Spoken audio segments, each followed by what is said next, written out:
গাড়ি চালানোর পূর্বে অবশ্যই আমরা ইঞ্জিন অয়েল সঠিক আছে কিনা এটা আমরা অবশ্যই চেক করব। এবং এটা কিভাবে চেক করব?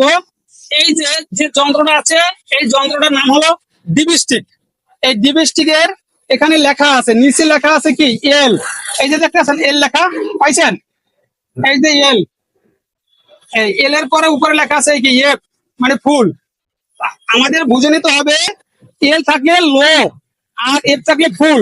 তাহলে লো যখন থাকবে তখন অবশ্যই আমাদের লুব অয়েল দিতে হবে।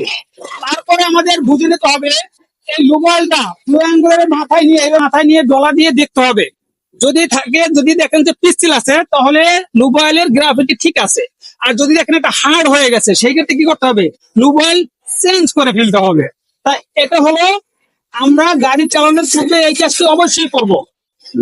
স্যার, একটা বিষয় জানার ছিল, আমাদের দেশে কোন গ্রেডের ইঞ্জিন অয়েল ব্যবহার হয়?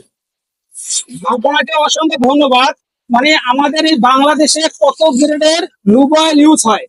বাংলাদেশে আপনার এই কার, প্রাইভেট কার, এই ধরনের ছোট ইঞ্জিনের ক্ষেত্রে এসএই 30 গ্রেডের ওয়েল ব্যবহৃত হয়। এরপরে যেমন বাস, ট্রাক ইত্যাদি এর চেয়ে বড় যে ইঞ্জিন গুলো আছে এতে এসএই 40 গ্রেডের ইঞ্জিন অয়েল ব্যবহৃত হয়। এটা হলো বাংলাদেশের ক্ষেত্রে প্রযোজ্য। ধন্যবাদ। আপনাকে অসংখ্য ধন্যবাদ। প্রিয় ভিউয়ার্স, আমাদের এরকমের নিত্য নতুন ভিডিও পেতে হলে অবশ্যই পেজটিকে ফলো দিয়ে পাশে থাকবেন।